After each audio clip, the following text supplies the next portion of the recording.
I made 5 really big mistakes when I first started out self-publishing as an indie author, and some of them I've talked about in past videos in little bits and pieces here and there, and so you might have heard some of these before, but at least one of them I have never really talked about at all, and so I'm excited to bring all these together in one video today and hopefully help somebody else not make the mistakes that I made.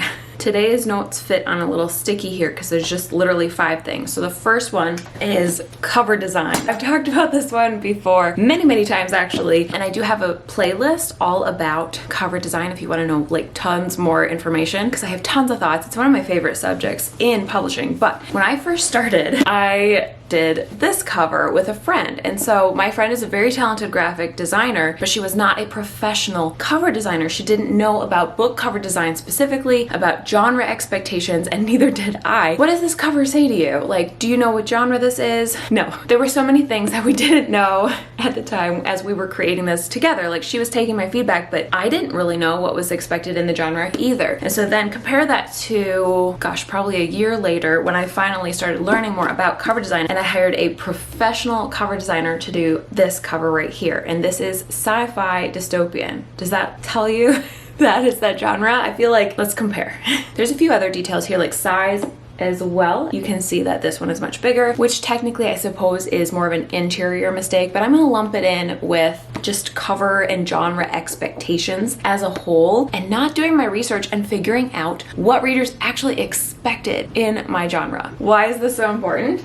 Because it literally affects book sales. Readers don't buy books that don't say to them, this book is for you. When people talk about, you know, don't judge a book by its cover, that just doesn't work. It doesn't work. I don't know who made that up, but it's not accurate for the publishing industry. I mean, judge is more of a harsh word, but readers do assume things about a book when they look at a cover. And so if you have a book with 2, you know, romantically entwined people on the cover, that doesn't say thriller, that says romance. If you look at a cover that has, I don't know, someone running, now that might be a thriller. If you look at something like this, very magical looking, you got the swirlies, you got the pretty font, you got the castle, this hopefully screams fantasy. So again, I will link my book cover playlist below if you want to watch that after this to get more insight on what makes a good book cover. Why does your book cover matter so much? I have a video specifically on that I'll link below, but I had to learn the hard way. Just to emphasize why this was a mistake is because when I first published my book, yes, I sold a lot of books. I sold a little over 100 to family and friends in my inner circle, but I feel like it didn't really reach past that because strangers who didn't know me, who didn't have a reason to be like, oh, I know Bethany, I would definitely consider something she's created. They had no idea what this book was about, and there was very little motivation or drive to buy it. I had to push a lot harder when talking about the book and explaining the book to people for them to actually be interested in buying it. Like, I had to really talk about the blurb. I had to work twice as hard in marketing to explain what the book was about before they would buy it, because the cover didn't automatically sell the book. The book didn't go, this is a book for you, to its target readers. It just didn't. So that was my first mistake. My second mistake was on the editing side. So I did hire an editor, a professional editor over the internet, but while I'm glad that I hired an editor on a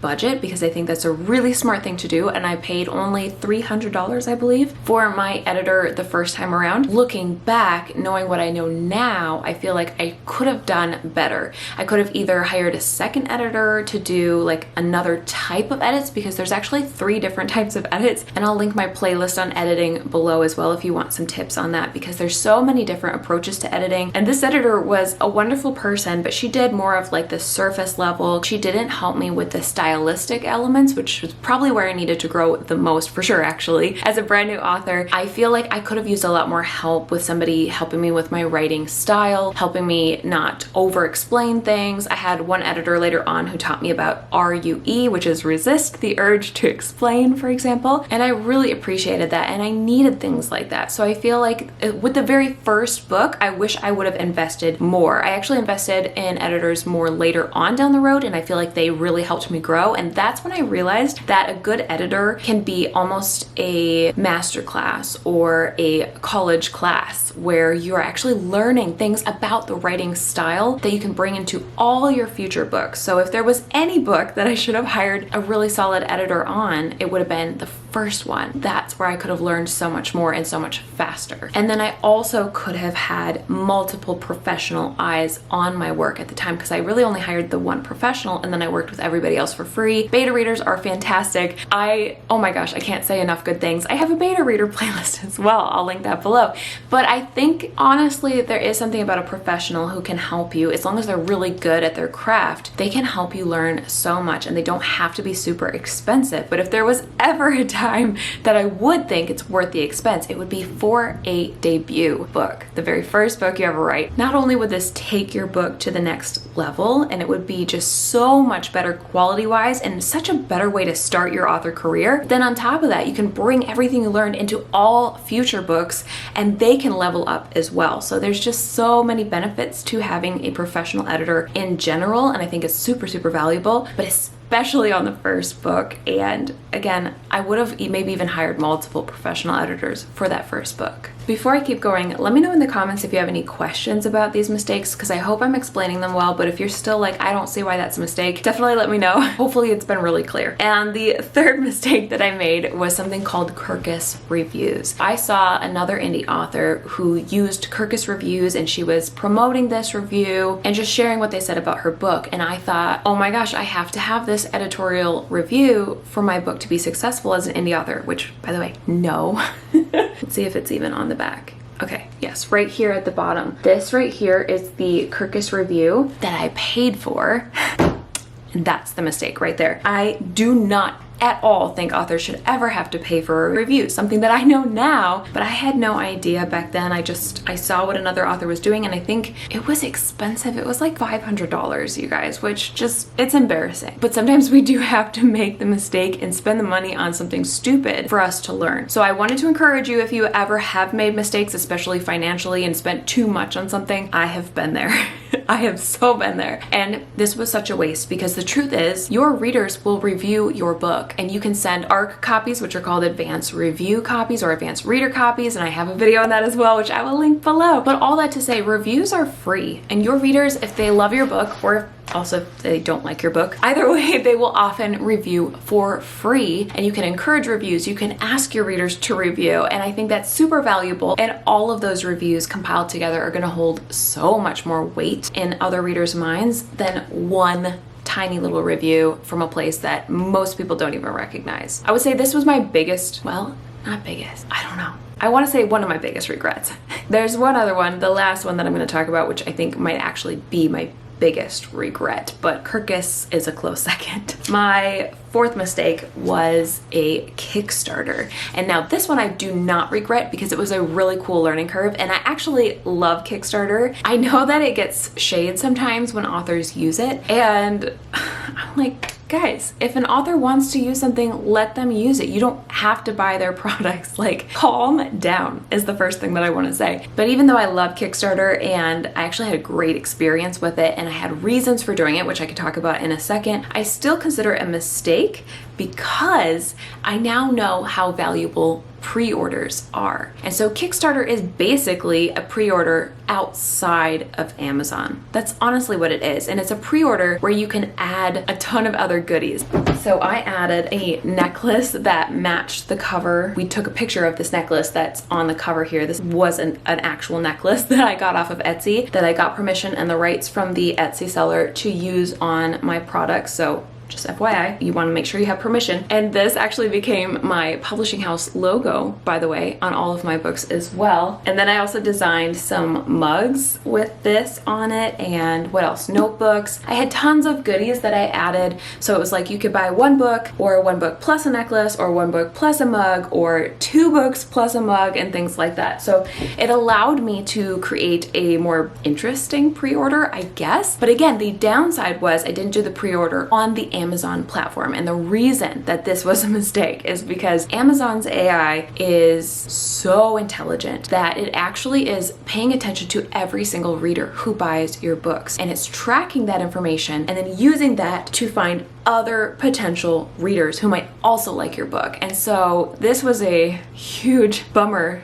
when I finally learned about this, because I realized that those 100 sales could have been on Amazon if I'd known how to do pre-orders, which I didn't know how. And I could have had Amazon learn 100 different readers who liked my book, and then they would have started targeting other readers, and it could have potentially helped my book rank higher and continue to sell and be recommended to other readers who would have liked my book. But instead, on release day, when I actually published my book on the platform, and at the time I was only on Amazon, I was brand new to the algorithm, and Amazon's AI had to start from scratch. And of course, all of my best sales had already happened off the website, and so it was a very small start. I think it was like 6 books in a month. And what if I'd had those 100 sales on Kickstarter happen on Amazon instead? I have a feeling that my sales ranking for sure would have been way higher, and I would have started off a lot stronger on my release, which is really important. The first 3 months that a book is out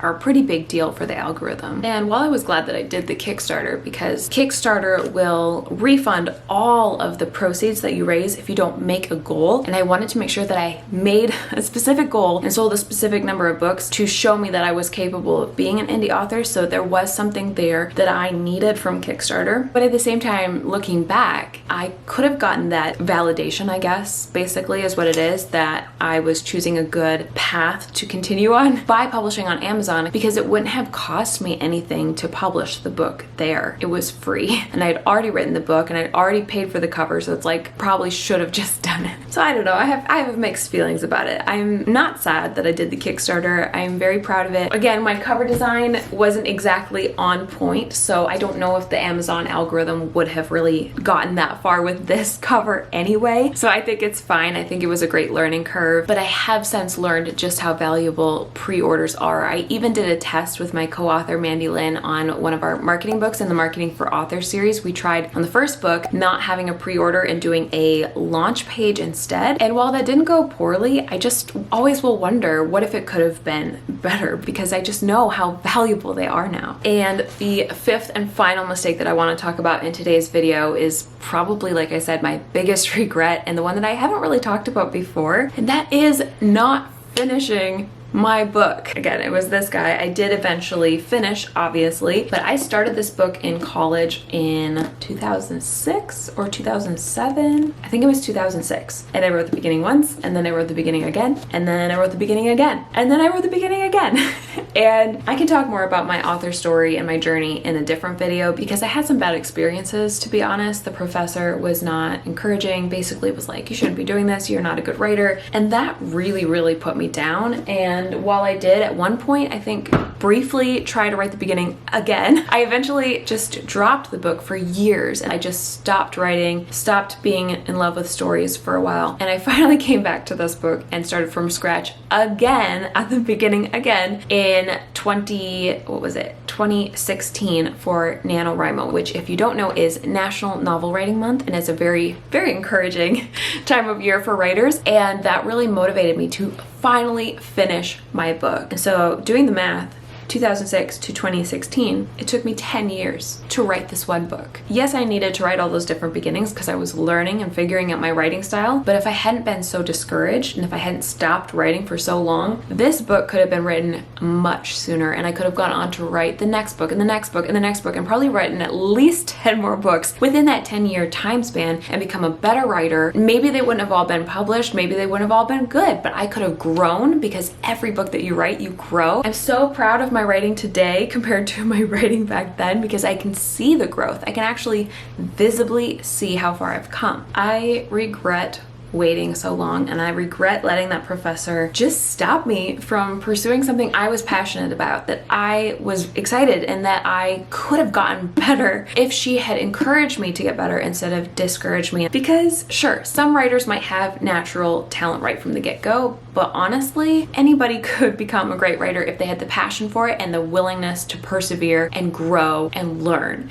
And I, honest to goodness, think that wherever you start out, you can get better with each book. So I just wish that I would have finished writing this book for so many reasons too. Not only would it have helped me get to the next books like I talked about, but it would have helped me get to the editing stage and learn about editing a book. And that is also a huge learning curve that actually teaches you so much about writing and helps you become a better writer as well. And it would have helped me learn how to write an ending instead of just a bunch of beginnings. So there's so many valuable reasons for finishing a book that I cannot say enough good things about. And that's one of the reasons that I love NaNoWriMo, or National Novel Writing Month, because it encourages writers to get from the start to the finish and actually have a completed story. Or, maybe you go into the next month, but it's still encouraging you to finish your book. And so if you haven't finished a book, if you are like me and you've written a lot of beginnings, you've gotten maybe to the midpoint and things get you stuck, maybe it's outside people like my situation, or maybe it's an inside critic, I just want to encourage you that nobody has to read your first draft if you don't want them to. You can actually write it for you and just get the story out so you can see how you write beginning to end, and then you can learn about editing, or you can start a fresh book and take all the skills you learned from that first book into the second. Everything that you do, every time that you write and you continue to pursue finishing a book is incredibly valuable for you to grow as a writer. So I hope that's encouraging for you guys. And let me know if you've done any of these 5 mistakes. They're all really big ones.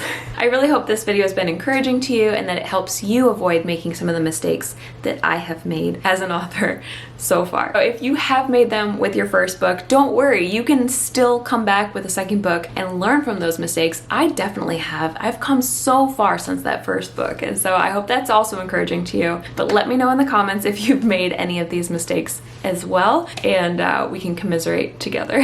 Until next time, keep writing your book, and I hope you have an awesome day, and I'll talk to you guys again very soon. Bye!